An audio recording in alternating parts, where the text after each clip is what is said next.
मेरे गुरुदेव की महिमा बड़ी अद्भुत निराली है। मेरे गुरुदेव की महिमा बड़ी अद्भुत निराली है भर जाती वो सब झोली जो जन्मों से ही खाली है भर जाती वो सब झोली जो जन्मों से ही खाली। परमात्मा के उपदेश के माध्यम से अपने ही मूल स्वरूप का श्रवण करना, अपने आत्मा के ही मूल स्वरूप का वर्णन भगवान ने श्रीमद् भगवत गीता में किया। हम अपने चित्त को शुद्ध करके, अपने मन को निर्मल करके तब हम गीता श्रवण करें, कल्याण होगा। धृतराष्ट्र के जैसे बन के न सुने, अर्जुन या संजय के जैसे बन करके सुने। हमारी चित्त वृत्ति अर्जुन के जैसे हो, संजय के जैसे हो, श्रीमद् भगवत गीता कल्याण कर देगी। अपने शास्त्रों में लिखा है, संतों के मुख से श्रवण किया है कि शरीर की शुद्धि स्नान से होती है। अभी पसीना आ जाए, बदबू आने लगे, आप जाकर के साबुन लगा के स्नान कर लो, थोड़ा शुद्ध हो जाएगा। शरीर शुद्ध करना हो तो स्नान से, अपने मन को शुद्ध करना हो तो भगवान के भजन से। जितना भजन करते जाओगे, जितना भगवान के नाम का सुमिरन करते जाओगे, उतना मन शुद्ध होता जाएगा। अपने प्रभु की विस्मृति ही मन की अशुद्धि है। अशुद्धम काम संकल्पम शुद्धम काम विवर्जितम, ब्रह्मविद्दु उपनिषद में। दुविधो ही मना प्रोक्तम शुद्धम अशुद्धम एव च, अशुद्धम काम संकल्पम शुद्धम काम विवर्जितम। हमारे मन में जितना हम भगवान के नाम का स्मरण करते जाएंगे, मन आपका शुद्ध होता जाएगा। मन की शुद्धि करनी हो, भगवान का कोई भी एक नाम का सुमिरन, मन शुद्ध हो जाएगा। धन की शुद्धि होती है दान करने से। देखो, सबकी शुद्धि का वर्णन है। शरीर की शुद्धि स्नान से, मन की शुद्धि भजन से, तो धन की शुद्धि दान करने से। धन कमाने में बहुत सारा दोष होता है। बहुत ही नीति पूर्वक, नियम पूर्वक आदमी जल्दी से बहुत ज्यादा नहीं कमा पाएगा। बहुत सिद्धांतवादी अगर होगा तो उतना कमाएगा जितने में दाल रोटी चल जावे, बाल बच्चों को पाल पोस लेगा, ज्यादा होगा नहीं उसके पास में। तो धन के अर्थार्जन में, धन की प्राप्ति में थोड़ा बहुत दोष हो जाता है, किसी के मन को दुखाना पड़ता है। तो जब हम धन का थोड़ा सा अपने कमाई में से दान करते हैं तो धन हमारा शुद्ध हो जाता है। धन की शुद्धि का उपाय है दान। ये सब करते रहना चाहिए। हाँ।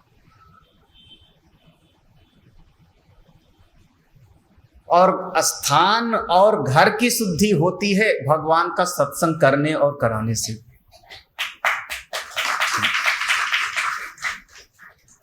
कभी हम अपने घर में पूर्णमासी के दिन सत्यनारायण की कथा करा लो, भगवान की चर्चा हो गई, हवन हो गया, घर शुद्ध हो गया। बहुत सारे परिवार में होता था पूर्णमासी। ये मंडप साल भर शादी विवाह होता होगा, मुंडन होता होगा, संस्कार होता होगा। जब भगवान की चर्चा होती है, स्थान शुद्ध हो जाता है।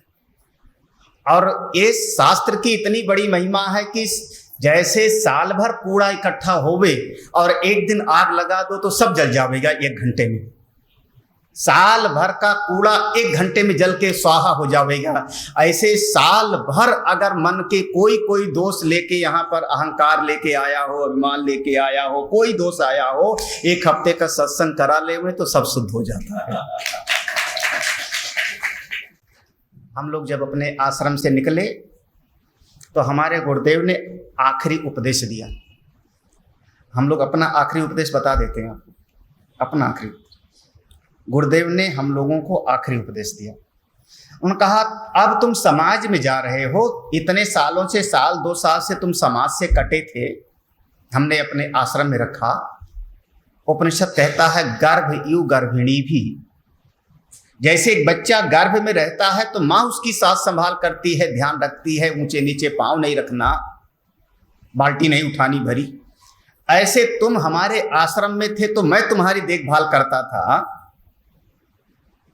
बाहर के कोई दोस्त ना आ जावे, कोई ऐसे लोग ना आ जावे, लेकिन अब तुम समाज में जा रहे हो, समाज में तरह तरह के लोग मिलेंगे, तरह तरह की परिस्थितियां होंगी और लगभग रोज परिस्थिति जीवन में बदल जाती है। तो गुरुदेव ने हम लोगों को कहा जब तुम कहीं पर सत्संग करने जाओगे किसी जगह पर, तो वहां किसी न किसी गृहस्थ के घर पर ही तुमको रहना भी तो पड़ेगा। कोई गृहस्थ ही तुम्हारी सेवा भी करेगा, चाय भी पिलाएगा, भोजन भी कराएगा, कोई गृहस्थ ही कराएगा। तो गुरुदेव ने कहा कि अगर तुम्हारा व्यवहार अच्छा होगा, तुम्हारा व्यवहार बढ़िया होगा, सुंदर होगा, बिल्कुल शास्त्र के अनुसार होगा, तो वो गृहस्थ तुमको दोबारा भी अपने घर पे बुलाएगा, ये पहचान है। हाँ। और अगर तुम्हारा व्यवहार जरा भी अच्छा नहीं रहा तो गृहस्थ कहेगा चलो एक बार तो झेल जाएंगे, क्योंकि महात्मा जी का श्राप नहीं लेना, बुला लिया है, 7 दिन की तो बात है, घर परिवार को मना लेंगे, लेकिन दोबारा के लिए महाराज राम राम। हाँ, ये पहचान बताई गुरुदेव ने, और लगभग इसको हम लोगों ने देखा है, 25 साल के जीवन में देखा है। अगर व्यवहार आपका अच्छा होगा, संतुलित व्यवहार होगा, आपको लोग दोबारा बुलाएंगे। और जब तुम सत्संग सुनाने जाओगे, गुरुदेव ने कहा सत्संग के लिए भेज रहा हूं, समाज में सत्संग सुनाने जाओगे तो केवल पढ़ी लिखी बात नहीं, सत्संग में अपनी साधना का पुट होगा। आपकी साधना जब बल देगी आपकी वाणी को, साधना प्लस वाणी जब दोनों मिल करके शब्द निकलेंगे तो श्रोता तुम्हारे बढ़ते जाएंगे, ये पहचान होगी। पहले दिन की परवाह नहीं कि पहले दिन 2 आदमी बैठे हैं या 4 आदमी बैठे हैं, लेकिन अगर तुम्हारी वाणी में साधना का पुट होगा तो सुनने वालों की संख्या दिन प्रतिदिन बढ़नी चाहिए, ये तुम्हारे लिए एक पहचान है। हम लोगों को गुरुदेव ने पहचान दिया। और अगर श्रोता घट जावे तो समझना कि अभी तुम्हारी साधना में थोड़ी कमी है। और की वाणी में साधना का पुट होगा, ज्ञान का पुट होगा, तो श्रोता बढ़ने चाहिए। ये गुरुदेव के अपने जीवन में था। और व्यवहार अच्छा होगा तो आयोजक आपको दोबारा भी बुलाएंगे। इसका मतलब कि भगवान की कृपा से गुरुदेव के मीटर पर मैं खड़ा हूं, क्योंकि निगम जी ने दोबारा भी बुलाया मुझको, दोबारा भी बुलाया, और आज पहले दिन ही इतने लोग दिख रहे हो। हाँ, तो इसलिए भगवान की बड़ी कृपा है। बोले सच्चिदानंद भगवान की जय। जहाँ सत्संग होता है वो स्थान पवित्र हो जाता है, वो लोगों का जीवन पवित्र हो जाता है। मैं शिव स्वरूप निगम, इनके साथ के जितने सहयोगी हैं, उन सभी को, शेखर आदि को, सबको मैं आशीर्वाद देता हूँ। भगवान की ऐसी कृपा मिले कि गीता जी का ज्ञान जीवन में उतरे और जीवन इनका अच्छा हो, सुखी हो। जैसे भगवान का लक्ष्य है कि आपका जीवन शोक मोह से रहित हो, ऐसी स्थिति प्राप्त हो जाए। आप सभी के लिए मेरा आशीर्वाद है और हम लोग इस सत्संग में प्रवेश करते हैं। श्रीमद् भगवद गीता का प्रथम अध्याय। वैसे घबराना मत, कुरुक्षेत्र में बहुत गर्मी रही होगी, भले एगहन का महीना रहा हो तो क्या, एकादशी का दिन रहा हो तो क्या, हमको नहीं लेना देना, लेकिन जहां पर हजारों हजार हाथियां चिंगाड़ रहे होंगे, जहां पर हजारों हजार घोड़े, एक अक्षौड़ी सेना में 21,600 रथ होते थे, एक अक्षौड़ी सेना में 21,600 हाथी होते थे, घोड़े होते थे, पैदल होते थे, तो चारों तरीके की सेनाओं को मिला करके कहा जाता था चतुरंगणी, 4 रंग की सेना। कुछ सवार हाथी पर बैठे होते थे, कुछ रथ पर, कुछ घोड़े पर और कुछ पैदल, तो नाम पड़ जाता था चतुरंगणी। आज की सेना तिरंगणी है। वायुसेना जल सेना और थल सेना। पहले चतुरंगणी होती थी 4 प्रकार से।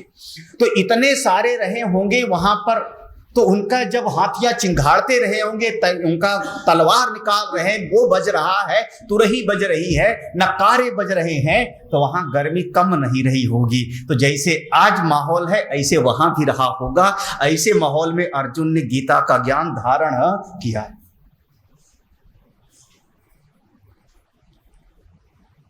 जिस समय दोनों सेनाएं इकट्ठी होती हैं, समाज को देख करके कभी घबराना मत। गीता हमारे दिल को बहुत तसल्ली देती है। श्रीमद् भगवत गीता भगवान कहते हैं, देखो उस जमाने में भी दुष्टों का साथ देने वाले ज्यादा थे। दुर्योधन जो वास्तव में दिखाई पड़ रहा है कि वो अधर्म के मार्ग पर है, दुर्योधन कह देता है भगवान से, प्रभु मैं धर्म क्या है जानता हूं, अधर्म क्या है वो भी जानता हूं, धर्म के रास्ते पर चल नहीं पाता, अधर्म से बच नहीं पाता। दुर्योधन तक जान रहा है कि मैं धर्म के रास्ते पर हूं, धृतराष्ट्र भी जान रहा है कि मैं अधर्म के रास्ते पर हूं, सारा समाज जान रहा है, उसके बावजूद दुर्योधन के पास 11 अक्षौणी सेना और जो न्याय का पथ अपनाए हुए हैं धर्मराज युधिष्ठिर, अपने धर्म के मार्ग से कभी विचलित नहीं होना है। कुछ भी हो जाए कष्ट उठा लें। उन युधिष्ठिर के पास में केवल 7 अक्षौणी सेना, उनकी तरफ 11 अक्षौणी सेना। इसका मतलब उस जमाने भी दुष्टों का साथ देने के लिए ज्यादा लोग थे, अच्छे लोग उस समय भी कम थे। तो अगर आज के जमाने में भी ऐसे हैं तो कोई नई बात नहीं है, बिल्कुल ज्यों का त्यों दिखाई पड़ता है समाज। और अगर विचार कर लेना तो देख लेना, द्वापर की घटना है। त्रेता युग में जिस समय भगवान राम सेना लेके चलते हैं किष्किंधा पर्वत से, किष्किंधा पर्वत सबरीमलाई नाम की जगह, किष्किंधा पर्वत से लेकर के समुद्र के तट तक लगभग 500 किलोमीटर है, लगभग 500 किलोमीटर, बहुत पास में नहीं, बहुत पास में। और 400-500 किलोमीटर की यात्रा बंदर भालू की सेना लेके भगवान करते हैं। सुग्रीव जिनकी सेना के सेनापति हैं, क्या 400-500 किलोमीटर में कोई आदमी का, आदिवासियों का नगर नहीं था, कबीला नहीं था, कोई थे नहीं? विश्वास नहीं होता। एक बार जब अयोध्या से निकलते हैं तो चित्रकूट तक गली गली में गांव मिलता है, चित्रकूट से निकलते हैं तो दंडकारण्य तक उनको मिलते जाते हैं लोग, दर्शन भी करते हैं, बातचीत भी करते हैं। तो उसके बीच में जो लोग रहे होंगे वो साथ, भगवान का साथ देने के लिए कोई तैयार नहीं। एक तो आदमी कह देता, प्रभु आप चिंता मत करिए हम भी आपके साथ हैं, झूठा ही कह देता, भगवान ना लेते कोई बात नहीं, कहता तो कई बार हम लोग भी झूठा ही कहते हैं, घबराओ मत चाय चलो पिलाता हूं, झूठा होता है। दुकान पर पहुंचे, चाय पी लिया तो कहते हैं यार 500 की नोट है मेरी जेब में, तुम ही दे दो। पर्स घर पे भूल आया। अरे तो एक आदमी इतनी दूर में झूठे कह देता, प्रभु चिंता मत करिए मैं भी चलूंगा साथ में आपकी। रावण अत्याचारी है, लेकिन भगवान का साथ केवल बंदर भालू देते हैं, एक भी आदमी साथ नहीं है। एक आदमी ने साथ दिया भी अगर, तो उसका नाम इतना खराब हो गया कि भले हम लोग महान कहें, लेकिन आज तक कोई बेटे का नाम विभीषण रखने के लिए तैयार नहीं है। हमने आज तक नाम नहीं सुना, विभीषण नाम आज तक नहीं सुना। कुंभकर्ण नाम सुना है, कुंभकर्ण नाम मैंने सुना है। आप आश्चर्य मत करिए, कुंभकर्ण एक बहुत विद्वान थे, एक विद्वान महात्मा थे कुंभकर्ण, और उन्होंने टीका भी लिखी है। एक ग्रंथ पर उनकी टीका भी उपलब्ध है, संस्कृत भाषा में उनकी टीका उपलब्ध है कुंभकर्ण भगवान की। वो कुंभकर्ण नहीं, वो तो सोने से उसको फुर्सत ही नहीं थी। एक महात्मा का नाम भी कुंभकर्ण था। वेदों का भाष्य एक महापुरुष ने किया, उनका नाम रावण माना जाता है। विश्रवा का बेटा रावण, जिसको भगवान राम ने मारा दशानन, उसका भाष्य नहीं मानते। रावण नाम के कोई महापुरुष रहे होंगे जिन्होंने वेदों का भाष्य किया या रावण संहिता की रचना किया। एक नाम के कई कई लोग होते हैं। अब तो इतना कि अभयानंद नाम के 10 महात्मा इस समय मिल जाएंगे हरिद्वार में। अभयानंद नाम के 10 महात्मा तो हरिद्वार में मिल जाएंगे, पूरे भारत की बात तो आप जाने दो। तो पहले भी ऐसे होते थे, लेकिन त्रेता युग में भी अच्छे लोगों का, भगवान का साथ देने वाले कम ही थे। हाँ, सतयुग की बात करूं, पूरा पुराण उठा करके देखना, पूरा पुराण पढ़ लेना, सारे पुराणों में देखना देवता और असुर लड़ते हैं। देव असुर संग्राम सारे सतयुग में हुए हैं, और वहां पर देवताओं की संख्या का वर्णन आवेगा। देवता इतने हैं गिनती में, लेकिन दैत्यों की संख्या का वर्णन नहीं। वो कितने हैं? असंख्य, वो असंख्य है। यहां तक कि जब दैत्य प्रबल हो जाते हैं तो देवताओं को मार मार के भगा देते हैं, और छिपने की जगह भी ना मिले तो एक बार बेचारे इंद्र को कमल के डंठल में घुस के रहना पड़ा छुप करके। सतयुग में भी दुष्ट लोग ज्यादा थे, अच्छे लोग कम थे। तो आज तो कलयुग है, तो कलयुग में अगर 300 लोग बैठ के, 400 लोग बैठ के गीता सुन रहे हो तो हमको तो कलयुग दिखाई नहीं पड़ रहा है। ये दिख रहा है क्योंकि इतने लोग गीता जी के सत्संग में आ जाना, भाई धन्य हो आप लोग।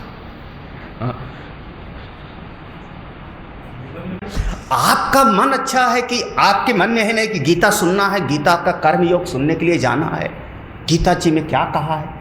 आपके मन में संस्कार नहीं होता तो नहीं ना आ पाते। निगम ने तो सैकड़ों और लोगों को भी कहा होगा, कई ने कहा होगा आऊँगा, एक टाइम तो आऊँगा, वो भी औपचारिकता के साथ नहीं आएंगे। हाँ, आपके मन में संस्कार था, निगम जी ने खाद पानी दिया तो उग गया।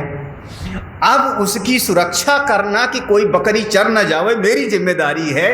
कल आओगे तो मैं समझूंगा कि मैं सफल हूं। बात तो सही है ना। सब मिल करके, अगर एक चने का बीज उगता है तो चने के बीज में घुन ना लगा हो, हाँ, मिट्टी में हो, यहाँ पत्थर पे बो दो तो चने का बीज नहीं उगेगा, घुन लगा होगा तो नहीं उगेगा। वो मिट्टी चाहिए, फिर उसको रोशनी चाहिए, उसको खाद पानी चाहिए, उसको और बाढ़ चाहिए जीवों से सुरक्षा के लिए, तब कोई बीज अंकुरित होके बड़ा होता है, पुष्पित पल्लवित होता है। बहुत सारी चीज़ों का सहयोग होता है। ऐसे भगवान की कृपा अगर मिले, सब मिल जावे ऐसा भाव, और जीव परमात्मा की तरफ बढ़ जावे, तब तो कहना ही क्या।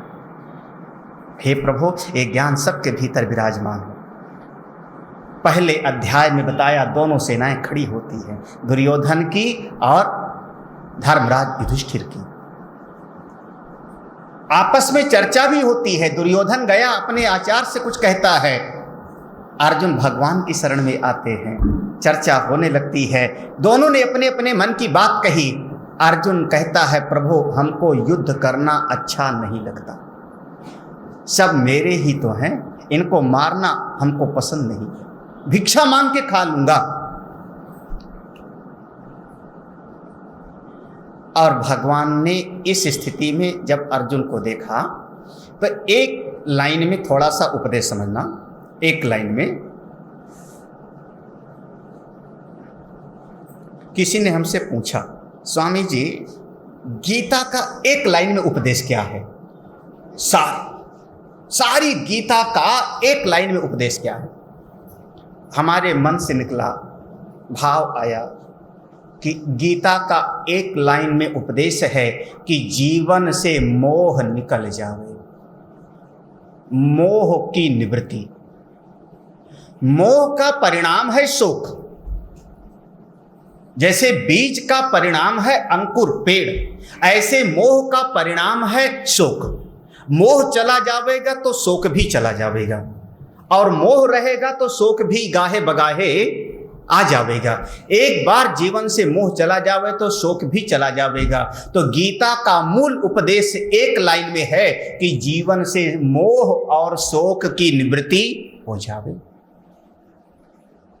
और आश्चर्य तो ये है कि आदमी शोकाकुल तो होता है, रोता रहता है, आंखों से आंसू गिरते रहते, हाय हाय करता रहता है, लेकिन शोक का कारण मोह है, मेरे मन में मोह है, ये मानने के लिए आदमी तैयार नहीं। गौर से घर पे रात में जाके पहले अध्याय को पढ़ना, हिंदी पढ़ लेना, पहले अध्याय का एक एक श्लोक का अनुवाद। अर्जुन ने भगवान के सामने जब अपनी बात कहनी शुरू किया तो अर्जुन कहता है प्रभु लड़ना अच्छा नहीं है, वो सब मेरे चचेरे भाई हैं, इधर भी मेरे हैं, मामा साले ससुर सब लोग हैं, इनको मार करके राज नहीं चाहिए। अगर इनको मार करके सिंहासन मिल भी गया तो इन्हीं के रक्त से सना हुआ होगा, जाति धर्म नष्ट हो जाएगा, कुल धर्म नष्ट हो जाएगा, सनातन धर्म का नाश हो जाएगा, इनको लड़के मारना पसंद नहीं। पूरी गीता का पहला अध्याय गौर से पढ़ लेना, दूसरे अध्याय के 10 श्लोक तक पढ़ लेना। अर्जुन तरह तरह के तर्क देता है। युद्ध में पुरुष भाग लेते हैं, महिलाएं घर में रहती हैं, पुरुष मरेंगे, महिलाएं दूषित हो जाएंगी, बड़ संकर संतानें पैदा हो जाएंगी, जाति कुल धर्म सब नष्ट हो जाएगा। इतनी सारी बातें तो कहता है, लेकिन मोह को स्वीकार करने के लिए तैयार नहीं। पूरा अर्जुन के उपदेश में देखना, अर्जुन ने जो कहा है भगवान के सामने, एक बार भी नहीं कहा कि मुझको मोह। बात वही है कि जैसे कोई पागल आज के जमाने में भी, लेकिन आदमी तो समझता, पागल आदमी समझता है मैं सबसे ज्यादा होशियार, सबसे ज्यादा बुद्धिमान, सारी दुनिया पागल है। ऐसे मोह में पड़ा हुआ आदमी जल्दी अपने मोह को स्वीकार नहीं करता।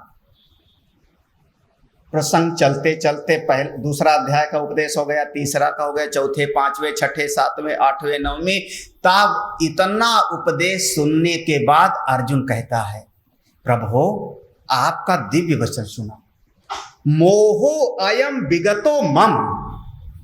हाँ, गौर से देख लेना, शायद 10वें अध्याय का 10वां श्लोक होना चाहिए संभवतः। हाँ, मेरे मन का मोह चला गया, आपका उपदेश श्रवण करके मोहो अयम, जो मेरे मन में इतना घोर मोह था जिसके कारण मैं शोक कर रहा था, मेरे मन का मोह चला गया। और चला गया इसका मतलब पहले था, अगर होता नहीं तो जाता कैसे।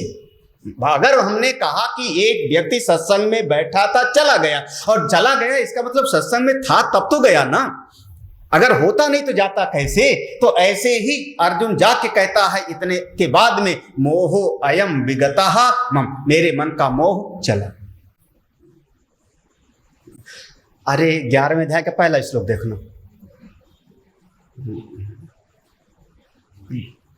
मदनुग्रहाय परमं गुह्यमध्यात्म संगीतम यत्त्वयोक्तं वचस्तेन मोहो अयम विगतो मम। मोहो अयम विगतो। अर्जुन जाके स्वीकार करता है कि मेरे मन का मोह चला गया।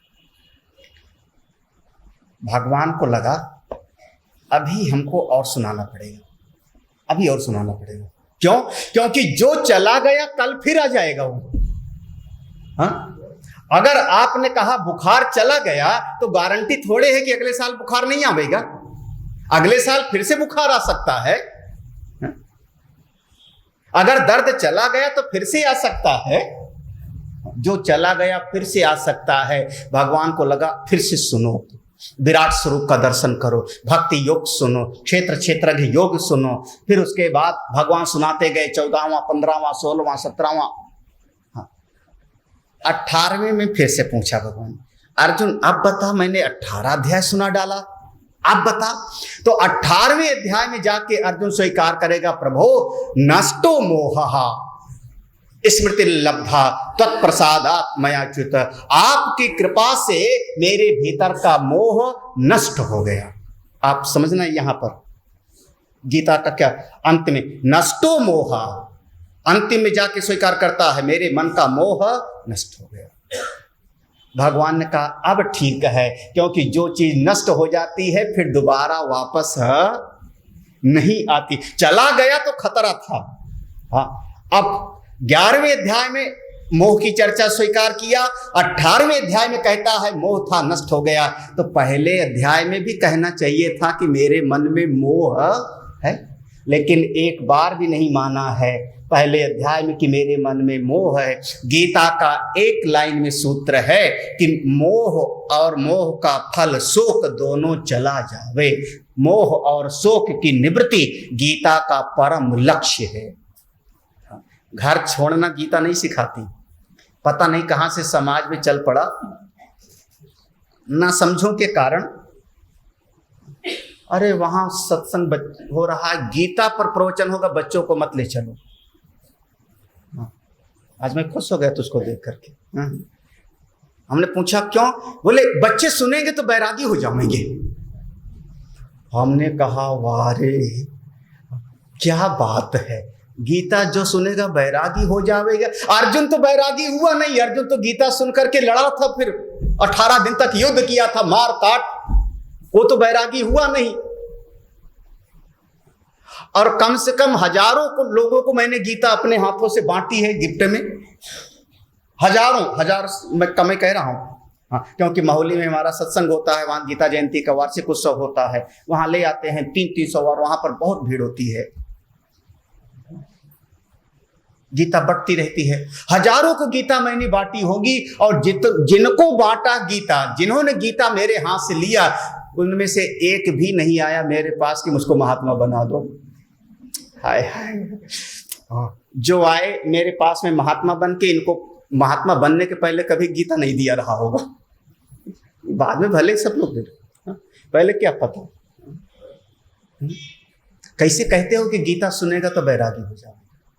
गीता भागना नहीं सिखाती, गीता जागना सिखाती है।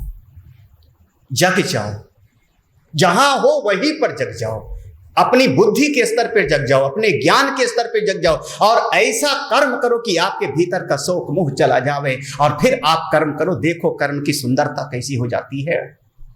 आपका यही जीवन कितना बढ़िया हो जावे, आपके लिए भी सुखमय, दूसरे के लिए भी सुखमय हो जावे, हमारा जीवन ही एक आदर्श बन जावे। तो गीता कभी इस संसार से, रणभूमि से भागना नहीं सिखाती। गीता कहते हैं यही रहना है, तुमको यही करना है। भगवान ने उपदेश दे दिया, माम अनुस्मर युद्ध चा, अपने कर्तव्य का पालन करता रहना है बिल्कुल अच्छी तरह से। जो नौकरी करना है, दफ्तर करना है, रसोई बनाना है, घर परिवार, वही करते रहो, एक नई दृष्टि प्राप्त करके। जैसे दुनिया वाले करते हैं वैसे आप भी करते रहे तो कौन सी विशेषता है? हम कुछ विशेष हैं? फिर देखो दूसरे अध्याय में भगवान ने उपदेश दिया अर्जुन को। दूसरे अध्याय का उपदेश पूरा हुआ तो दूसरे अध्याय में भगवान ने देखो 2 बातें कही दी। पहली बात भगवान ने कहा, हे अर्जुन, दूरेण ह्यवरम कर्म बुद्धि योगा धनंजय, बुद्धौ शरणमन्वीक्ष कृपणा फल हेतवः।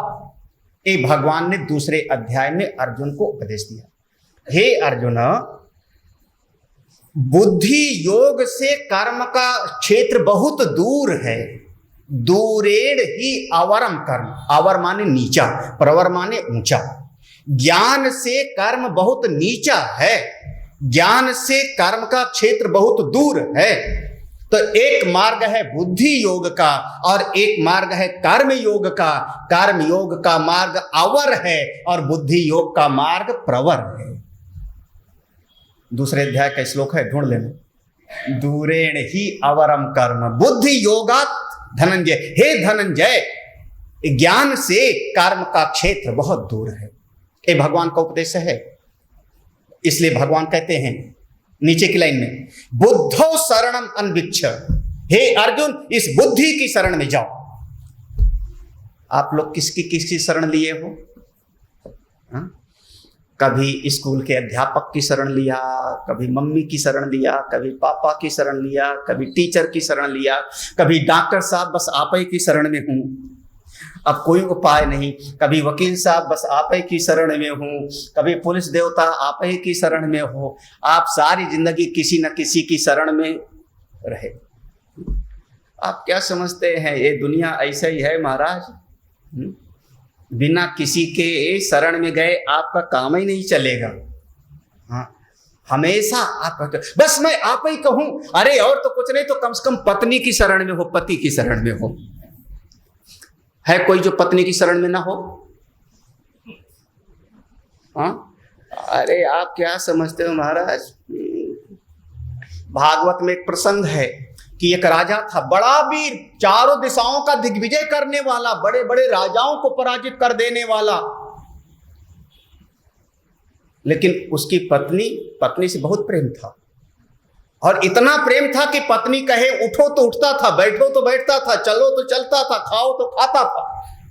और एक दिन बिना पूछे चला गया जंगल में शिकार करने के लिए। पत्नी हो गई नाराज, अगर जाना था तो मुझसे पूछ के जाते, बिना मुझसे पूछे क्यों गए?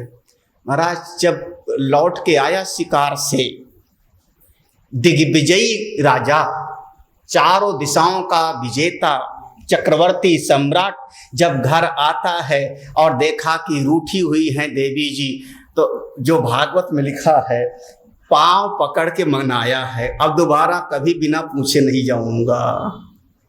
किसकी शरण में गया? हाँ, आप लोग इनकी शरण में हो, उनकी शरण में। बस ऐसे जीवन की गाड़ी चलती रहती है, कभी नाव गाड़ी पर, कभी गाड़ी नाव पर, दोनों एक दूसरे को संभालते हुए चलते रहो। अरे महाराज दशरथ जी ने किया है। हाँ, जब कोप भवन में गई है, कितना मनाया है, लेकिन वो कैकेयी तो भूतो न भविष्यति। आज तक कैकेयी नाम मैंने नहीं सुना किसी का। कौशल्या तो हमारे यहाँ पर कल ही आई बेचारी, मिलने रात में। कौशल्या नाम, सुमित्रा नाम बहुत मिल जाते हैं सुनने को। सुमित्रा को लेकर तो हम मानसरोवर चले जाएंगे, कैलाश तक। कौशल्या, सुमित्रा, कैकेयी नाम सुना कभी किसी ने? कैकेयी आज तक मैंने नहीं सुना। जबकि सबसे सुंदर थी, सबसे सुंदर थी, राजा की चहेती थी, राम को दिल से ज्यादा प्यार करने वाली थी, और मुंह दिखाई रसम में सोने का महल देने वाली थी। मुंह दिखाई में कनक भवन, सोने का महल जो दशरथ ने कैकेयी के लिए बनवाया था, अपना महल अपनी पुत्र वधू की मुंह दिखाई रसम में दे देने वाली, ऐसा कोई नहीं देवेगा। और फिर भी आज तक उसका नाम नहीं। तो शरण तो लेना ही पड़ता है, किसी की शरण, कभी इनकी शरण, कभी उनकी शरण, कभी उनकी शरण, कभी उनकी शरण। भगवान आज कहते हैं अर्जुन, तू अब मैं बताता हूं तू किसकी शरण में जा। बुद्धौ शरणम अन्विच्छ, अपने बुद्धि के ज्ञान की शरण में जा। जो आपकी समझ है वैसा करो, आपका जीवन कल्याणकारी हो जाएगा। अब स्वामी शरणानंद महाराज कहते थे हमेशा, अपने विवेक का स्वयं आदर करो। जो आपकी बुद्धि कहती है, आपका विवेक कहता है, वैसा करो, आपका जीवन श्रेष्ठ हो जाएगा। अभी हम बुद्धि की शरण में नहीं हैं, मन की शरण में हैं। हम बुद्धि की नहीं सुनते, मन की सुनते हैं। बुद्धि तो कहती है।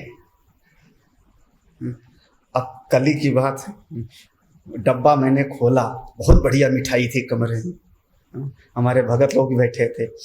अब बुद्धि कह रही थी लड्डू खा चुके, अब ये मिठाई मत खाओ, ज्यादा हो जाएगा। कह रही थी बुद्धि, मेरी बुद्धि कह रही थी लड्डू खा चुके हो, अब ये मिठाई मत खाओ। फिर भी रहा नहीं गया, इतनी बढ़िया मिठाई डब्बे में है तो एक पीस ले ही लेते हैं। लिया था, है ना? हाँ जी। अरे मैंने भी खाया, आप भी खाया, और क्या। हाँ, बस जैसे गुरु वैसे चेला। हाँ, तो हाँ, खाया ना, हाँ, सबके सामने बता रहे हो हाँ, कि हम ही थे। हाँ, अब सोचना, उस समय बुद्धि कह रही थी कि लड्डू खाया, अभी मत खाओ, बुद्धि बार बार कह रही है। अब सुना किसकी हमने? मन की शरण में गए, बुद्धि की बात हमने। आपकी बुद्धि कदम कदम पर आपको टोकती रहती है, ऐसा मत करो, ऐसा मत करो, ऐसा मत करो, लेकिन हम बुद्धि की नहीं सुनते, अपनी मन की सुनने लगते हैं। जिस दिन आपकी बुद्धि आगे चलने लगेगी, आपका जीवन परम श्रेष्ठ हो जाएगा। भगवान कहते हैं बुद्धौ शरणम अन्विच्छ। किसको नहीं पता कि ये दुनिया चला चली का खेला है? ये तो सब लोग जानते हो, सब लोग जानते हो ये शरीर कब किसका हुआ है, धन कब किसका हुआ है। लेकिन हम जब मौका पड़ता है तो बुद्धि वाली बात तो किनारे और मन के अनुसार बहना शुरू कर देते। भगवान कहते बुद्धौ शरणम अन्विच्छ, बुद्धि की शरण में जाओ। हे अर्जुन, ये बुद्धि योग माने ज्ञान योग, ज्ञान योग से कर्म योग बहुत नीचे का है, इसलिए तुम बुद्धि की शरण में जाओ, ज्ञान योग की शरण में जाओ। और जो लोग छोटे मोटे फल के लिए इतना यज्ञ करेंगे तो स्वर्ग मिल जाएगा, इतना ये करेंगे तो मनोकामना की पूर्ति हो जाएगी, और छोटे मोटे फल के लिए कर्म के मार्ग पे जाते हैं, ऐसे लोग कृपण हैं, कंजूस हैं, नासमझ हैं, अज्ञान। बहुत बढ़िया। दूसरे अध्याय में भगवान ने ये बात कही। उपदेश देते देते भगवान फिर एक बात बोल पड़े, फिर बोलते हैं कर्मण्येवाधिकारस्ते मा फलेषु कदाचन मा कर्म फल हेतुर्भू मा ते संगोस्त कर्मणि। हे अर्जुन, तेरा कर्म में ही अधिकार है। कर्मण ये अधिकारा, तू कर्म करने का अधिकारी है, इसलिए कर्म कर। फल की चिंता मत कर, फल की चिंता को छोड़ के कर्म कर। आलसी मत, माते संगा तू अकर्मणि, आलसी मत बन जाओ, निठल्ले मत बन जाओ, कर्म करो, कर्म करो। कर्मणि एव अधिकारस्ते। अच्छा, आपको अगर ऐसे बात बताया जाए तो आपके मन में संशय पैदा हुआ कि नहीं? दूसरे नहीं हुआ सर। दूसरे अध्याय में भगवान ने एक तरफ कह दिया कि ज्ञान योग बढ़िया और कर्म वाला नीचा, ये कह दिया। अर्जुन ज्ञान योग की शरण में जाओ, बुद्धि की शरण में जाओ, और फिर कहते हैं कर्म में ही तेरा अधिकार है, अर्जुन कर्म कर, कर्म कर, आलसी मत बन जाओ। अर्जुन के मन में आया, प्रभु आप क्या कहना चाहते हो कि मैं ज्ञान में जाऊं कि कर्म में जाऊं?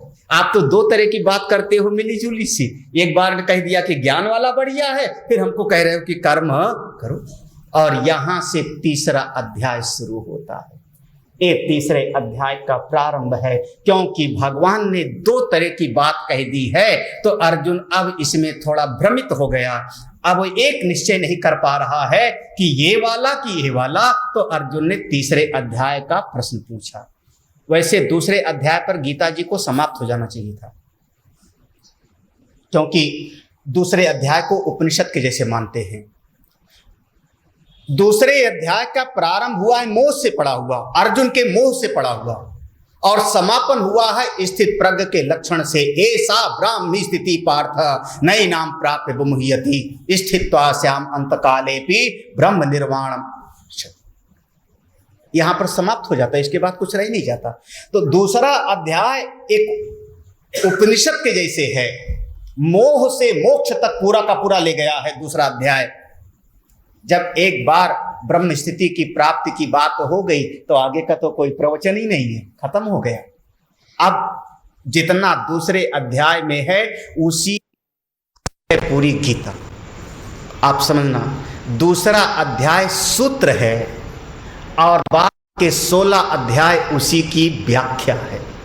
भगवान को जितना था सब दूसरे अध्याय में भगवान ने बता दिया, लेकिन शायद साधक को नहीं समझ में आया तो एक एक प्रसंग की विस्तृत व्याख्या एक एक अध्याय। अर्जुन ने तीसरे अध्याय में प्रश्न पूछा, तब गीता शुरू। सबके हाथ में, बहुत लोगों के हाथ में गीता है, देख रहे हैं तो पढ़ लेते हैं। अर्जुन उवाच जायसी चेत् कर्मणस्ते मता बुद्धिर्जनार्दन तत्किं कर्मणि घोरे मां नियोजयसि केशव व्यामिश्रेणेव वाक्येन बुद्धिं मोहयसीव मे तदेकं वद निश्चित्य येन श्रेयोऽहमाप्नुयाम्।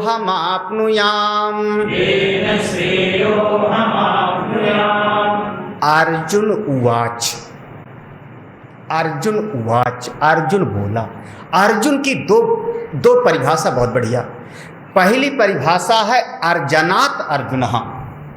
अर्जनात्, जिसने बहुत सारी चीजों का अर्जन किया है। किस चीज का अर्जन किया है? संभवतः अनेक अनेक राजाओं को पराजित करके वहां से धन का अर्जन किया है। गरीब नहीं थे। अर्जुन के ही बल से इंद्रप्रस्थ इतना समृद्ध हुआ था, जबकि दुर्योधन आदि देख करके लालायित हो गए थे कि इतनी समृद्धि कहां से आई, जुआ खेल करके ही हड़प लो। अर्जुन के बल से ही चारों तरफ से कर मिला था।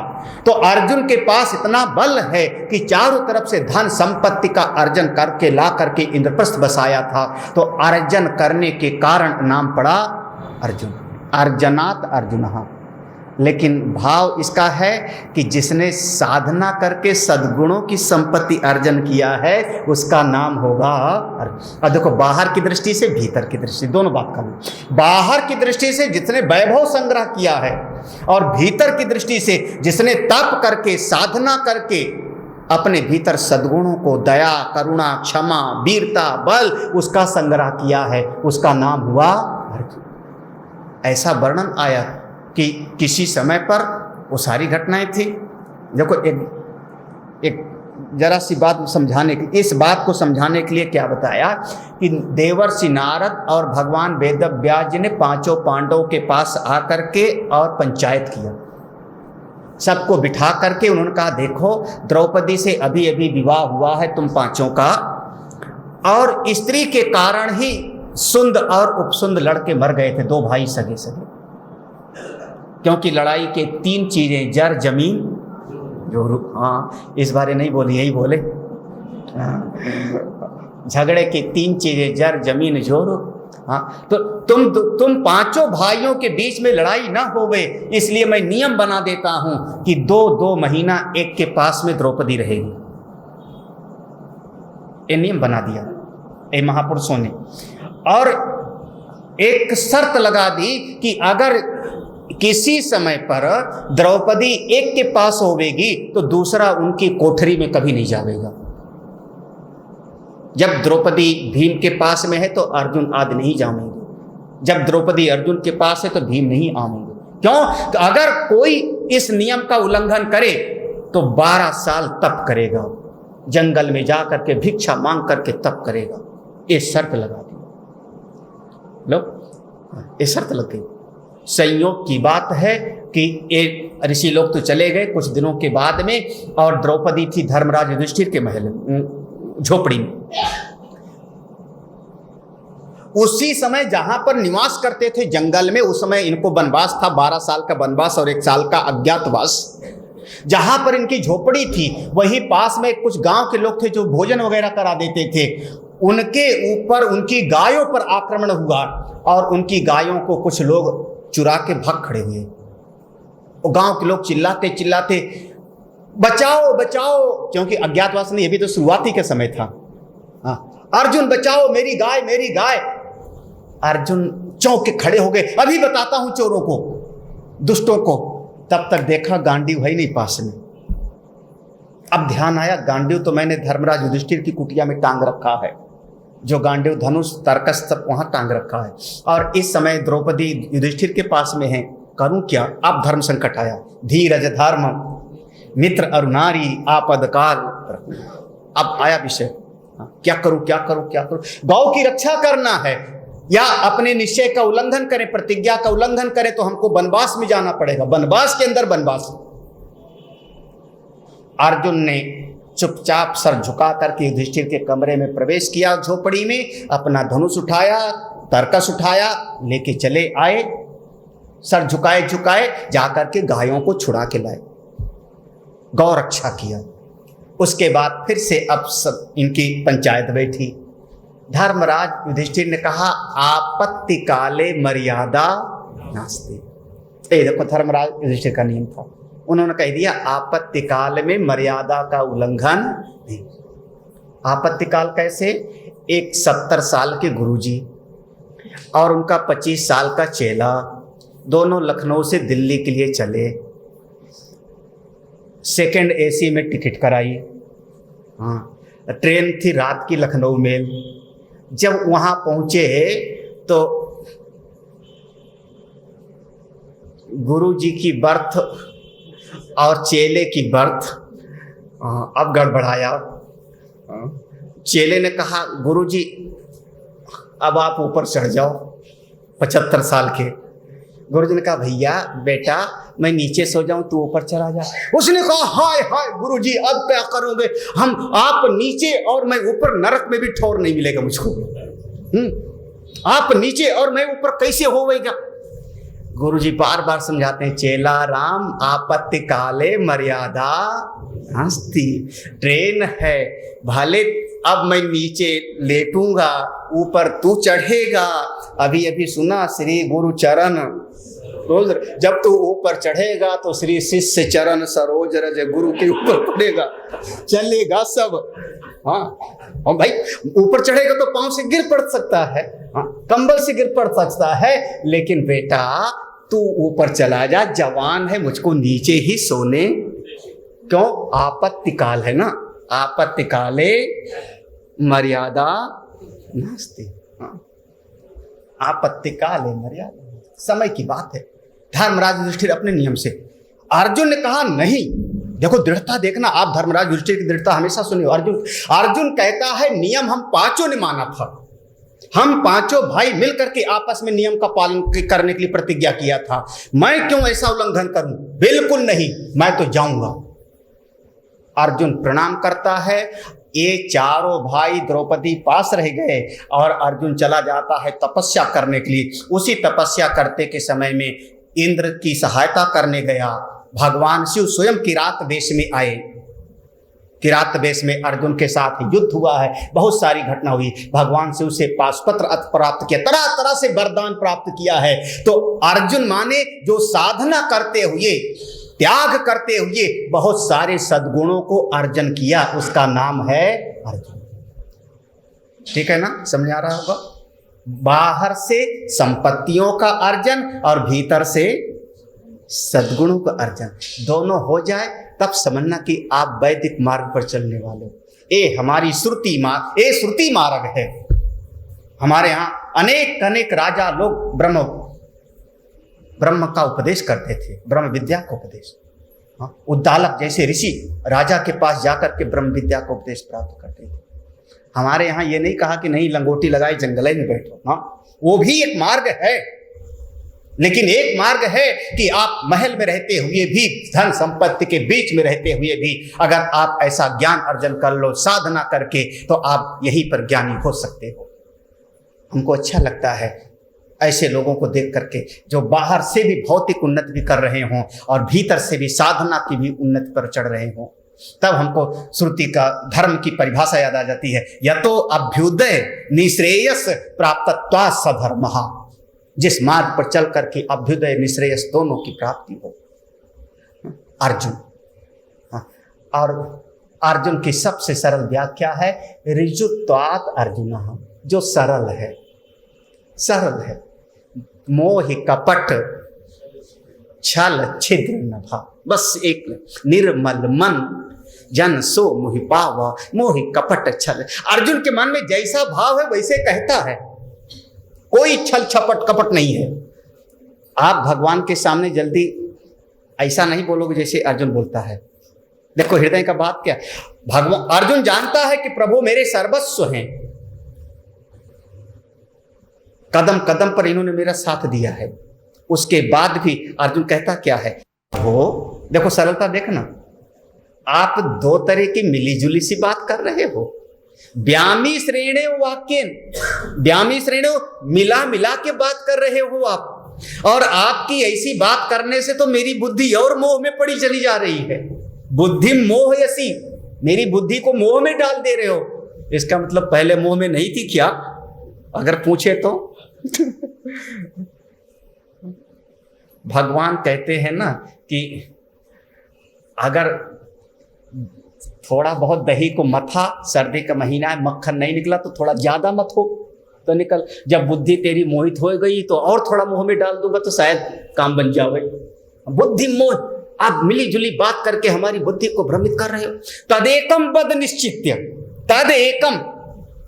तदेकम निश्चित्य, इन दोनों में से बुद्धि योग और कर्म योग ज्ञान और कर्म में से एक निश्चय आप कर लो पहले। तद एकम निश्चित, एक निश्चय करके मुझको बताइए जिससे मैं श्रेय को प्राप्त करूं। क्यों क्यों ऐसा कहते हो? तो पहला श्लोक, हाँ पहले दूसरा श्लोक का अर्थ है कि प्रभु आप मिली जुली बात से मेरी बुद्धि को भ्रम में डाल रहे हो, आप निश्चय करके बताइए मैं ज्ञान मार्ग पर चलूं कि कर्म योग पर, जिससे हमारा कल्याण हो। क्यों ऐसा कहते हो अर्जुन? तो अर्जुन कहता है जायसी चेत, हाँ हे केशव हे जनार्दन, दो संबोधन है, केशव जनार्दन, हे जनार्दन हे केशव, चेत मता ते, यदि आपके मत में, यदि आपके विचार में कर्म से बुद्धि योग श्रेष्ठ है, क्योंकि पहले कहा था कि कर्म से बुद्धि योग बढ़िया है, तो अगर आपके विचार में बुद्धि योग श्रेष्ठ है और कर्म वाला मार्ग अवर है, तो आप हमको एक घोर कर्म मार काट वाले में क्यों लगाने के लिए कह रहे हो? हाँ? वे कोई अच्छा यज्ञ थोड़े है, यहाँ तो लड़ाई होगी, पितामह भीष्म को मारना होगा, द्रोणाचार्य जैसे महापुरुष हैं, ये घोर कर्म है। अगर आप कहते हो ज्ञान का मार्ग श्रेष्ठ है, तो आप हमको घोर कर्म में क्यों लगा रहे हो और मिली जुली बात करके मेरी बुद्धि को भ्रमित करते हो? आप पक्का करके बताओ कि मैं ज्ञान के मार्ग पर चलूं कि कर्म के मार्ग पर। बिल्कुल प्रश्न स्पष्ट है, बहुत कठिन नहीं लग रहा है।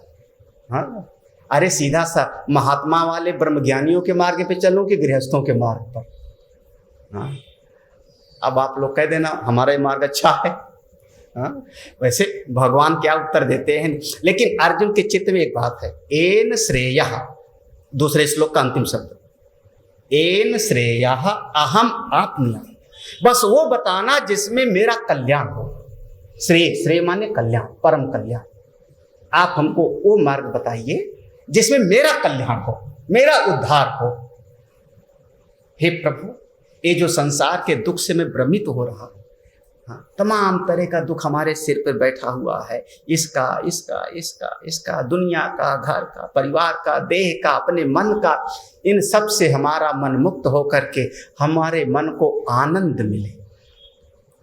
ये महाराज, और सारे दुखों का जड़ एक चीज माना गया, हाँ एक चीज मानी गई, सारे दुखों की जड़ आशा ही परमम दुखम नैराश्यम परम, सबसे बड़ा दुख है आशा। जय हो आशा जी की। हाँ? बहुत सारी आशाएं बैठी हैं। अभी एक स्वामी जी ने कहानी सुनाई थी, याद आ गई मुझको, कि एक मदारी था, सर्कस दिखाने वाला। तो सर्कस दिखाने वाले जो होते हैं घूमते रहते हैं, हम और स्वामी जी दोनों एक मंच पर थे, तो एक स्वामी जी ने सुनाया, याद आ गई मुझको। तो सर्कस गांव गांव घुमाते हैं सर्कस में, उनका अपना बच्चा उच्चा ढोल बजा करके और सब।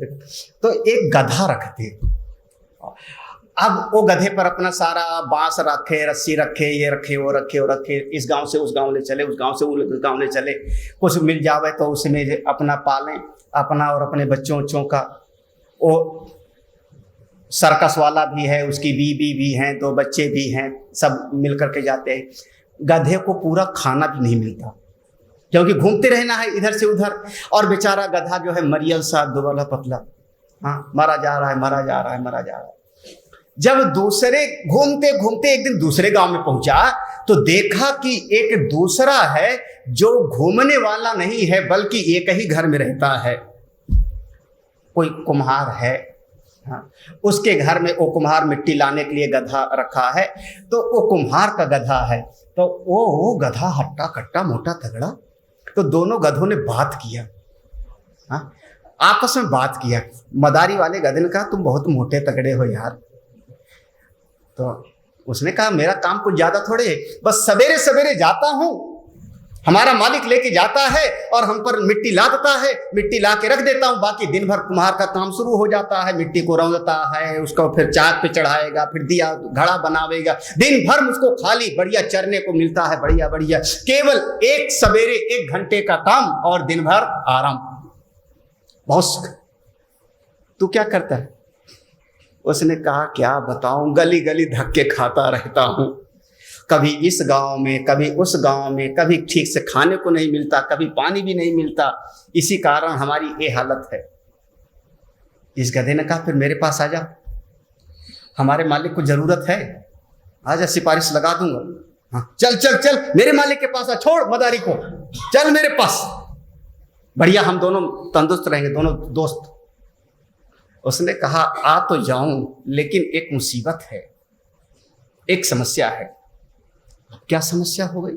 तो उसने कहा देखो ऐसा है ना, हमारा जो मालिक है सर्कस दिखाता है गांव गांव में, और जब सर्कस दिखाने जाता है तो 2 बांस गाड़ता है, उस पर एक रस्सी डाल देता है, और हमारे मदारी की जो लड़की है उसी को बांस दे करके उस रस्सी पर चलाता है। वो ढोल बजाता है मदारी, और वो रस्सी पे चलती है।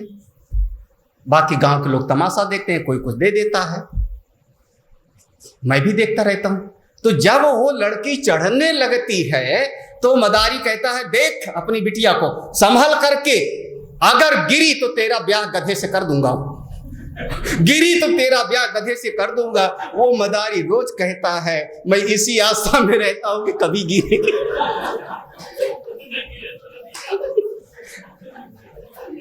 भाई मैं गधा हूं, वो गिरेगी आज नहीं तो कल गिरेगी, कल परसों गिरेगी तो मेरा ब्याह हो जाएगा। तो मैं दुबला पतला सही, लेकिन वो घर में छोड़ने के लिए तैयार है। आशा ही परमम दुखम। महाराज इस संसार की आशा लटकी रहती, बस अब सुखाने वाला है।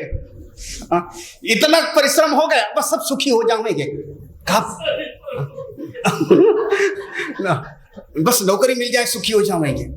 जो हजारों को मिल गई उनसे पूछो, बोले धक्के खा रहा हूं, हाँ, लेकिन नौकरी मिल जाए सुखी, फिर अब शादी हो जाए तो सुखी हो जाऊंगा। जिनकी हो गई उनसे पूछो, हे राम, अब सुखी हो जाऊंगा, बेटा हो जाए तो सुखी हो जाऊंगा, थोड़ा सा और, अरे अभी क्या रिटायर हो जाऊंगा तो सुखी होऊंगा, एक झूलने वाली कुर्सी होगी उस पर बैठ के अखबार पढ़ूंगा। जो रिटायर हो गए उनसे पूछो बेचारों से, बस सुख मिलेगा, सुख मिलेगा, सुख मिलेगा, और कभी मिलता उलता है नहीं। वो गधे की एक आशा जैसी लगी रहती है, कल्याण होता नहीं। ये प्रभु ऐसा रास्ता बताइए जिससे हमारा परम कल्याण हो, हमारे मन को परम शांति की प्राप्ति हो। ये मार्ग पकड़ूं कि ये मार्ग पकड़ूं? 2 मार्ग दिख रहा है, दोनों के बारे में आपने कहा है, कर्म का और ज्ञान का। मैं जानना चाहता हूं दोनों में से कौन मेरे लिए कल्याणकारी है। आगे की बात कल। ओम पूर्णमदः। मेरे गुरुदेव की महिमा बड़ी अद्भुत निराली है। मेरे गुरुदेव की महिमा बड़ी अद्भुत निराली है भर जाती वो सब झोली जो जन्मों से ही खाली है भर जाती वो सब झोली जो जन्मों से ही खाली हैं। यहाँ तम की नहीं सत्ता, यहाँ हर दिन दिवाली है। यहाँ तम की नहीं सत्ता, यहाँ हर दिन दिवाली है।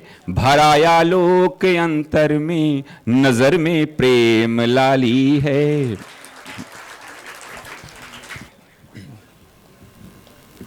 मेरे गुरुवर शिव त्रिपुरारी, जिनकी महिमा भारी नजर में छा गए हैं, के दिल में समा गए हैं। हो मेरे गुरुवर शिव त्रिपुरारी, जिनकी मेरे गुरुदेव की महिमा बड़ी अद्भुत निराली है। मेरे गुरुदेव की महिमा बड़ी अद्भुत निराली है भर जाती वो सब झोली जो जन्मों से ही खाली है भर जाती वो सब झोली जो जन्मों से ही खाली हैं। यहाँ तम की नहीं सत्ता, यहाँ हर दिन दिवाली है। यहाँ तम की नहीं सत्ता, यहाँ हर दिन दिवाली है। भराया लोक अंतर में, नजर में प्रेम लाली है। मेरे गुरुवर शिव त्रिपुरारी, जिनकी महिमा भारी नजर में छा गए हैं, के दिल में समा गए हैं। हो मेरे गुरुवर शिव त्रिपुरारी, जिनकी महिमा भारी नजर में छा गए हैं, के दिल में समा गए हैं। ओ मेरे प्यारे गुरुवर, जीवन बना था संग्राम रे।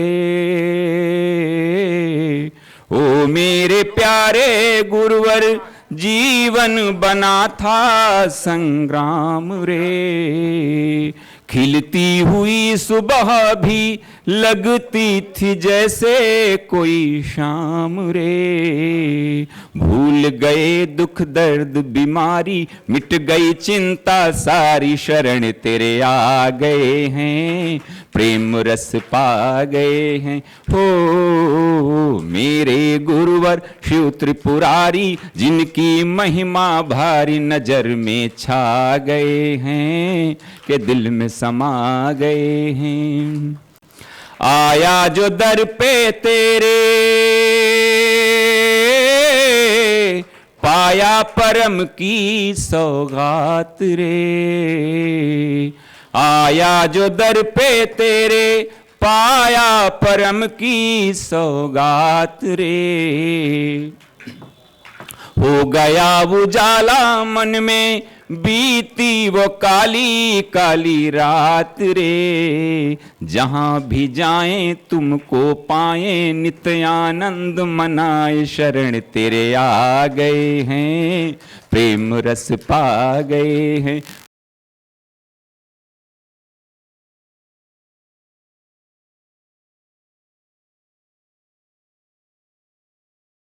गुरुवर की करुणा कृपा, मिट गए सब दुख द्वंद। धन्य धन्य तुम धन्य हो, मेरे सद्गुरु अभया। परम पूज्य आनंद कंद सद्गुरुदेव भगवान के द्वारा संस्थापित आर्ष विद्या गुरुकुलम का भी एक लघु परिचय आपको प्राप्त हुआ। आइए अब अपने सद्गुरुदेव भगवान की ही अमृतमयी वाणी में आर्ष विद्या गुरुकुलम की एक झलक देखते हैं। पूज्य गुरुदेव की कृपा से और परमपिता भगवान की कृपा से मन के भीतर एक भाव पैदा हुआ कि समस्त जीवों का हित हो, साधना के मार्ग पर सभी लोग अपने आगे बढ़ें। जो जीवन का परम प्रयोजन है, आत्यंतिक सुख की प्राप्ति और पूरी तरह से जीवन में से दुख की निवृत्ति, इसी उद्देश्य को लेकर के यह श्री शौनक आर्ष विद्या प्रन्यास नाम का एक संस्था गठित की गई सन 2002 में, जिसके अंतर्गत ये आश्रम का निर्माण 2002 से शुरू हुआ। साधना के इसमें 3 स्वरूप होते हैं। कर्म के मार्ग में साधना हो, इसके लिए यज्ञशाला का निर्माण किया गया।